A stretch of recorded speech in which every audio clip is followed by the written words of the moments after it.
बाल प्रेरणा कहानी की ताकत मेरी कलम से।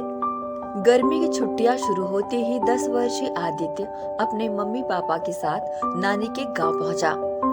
शहर की चकाचौंध और डिजिटल दुनिया से भरे आदित्य के लिए ये गांव एकदम ही अलग था। इस गांव का अनुभव उसके लिए बिल्कुल ही नया था। हरियाली, शांति और सादगी से भरे इस माहौल में आदित्य पहुंचा। शुरुआत में आदित्य यहाँ असहज महसूस करने लगा था, क्योंकि वह मोबाइल और टीवी की दुनिया में रहने वाला आदि था। लेकिन जब पहली रात बिजली चली गई तो नानी ने कहा, चलो मैं तुम्हें आज कहानी सुनाती हूँ।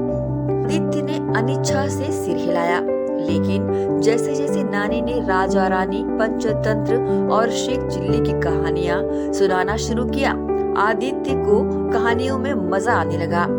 अब उसे मोबाइल गेम्स की जगह नानी की कहानियों का इंतजार रहने लगा।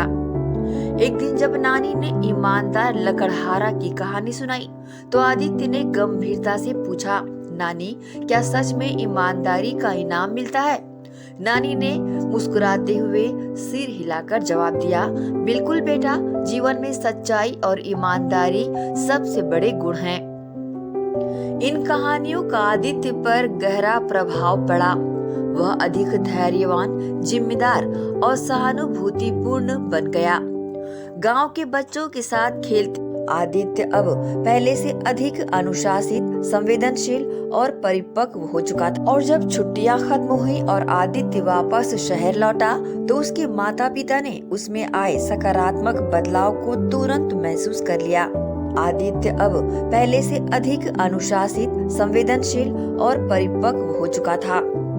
इस कहानी का निष्कर्ष ये निकलता है कि दादी नानी की कहानियाँ बच्चों के व्यक्तित्व निर्माण में महत्वपूर्ण भूमिका निभाती है। ये केवल मनोरंजन नहीं करती, बल्कि नैतिक मूल्यों और जीवन के सबक को सिखाती है।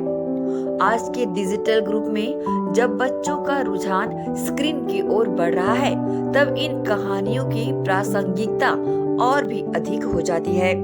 इस कहानी की लेखिका रश्मि अग्रवाल ने इस लघु कथा के माध्यम से दादी और नानी की कहानियों का महत्व बताया है।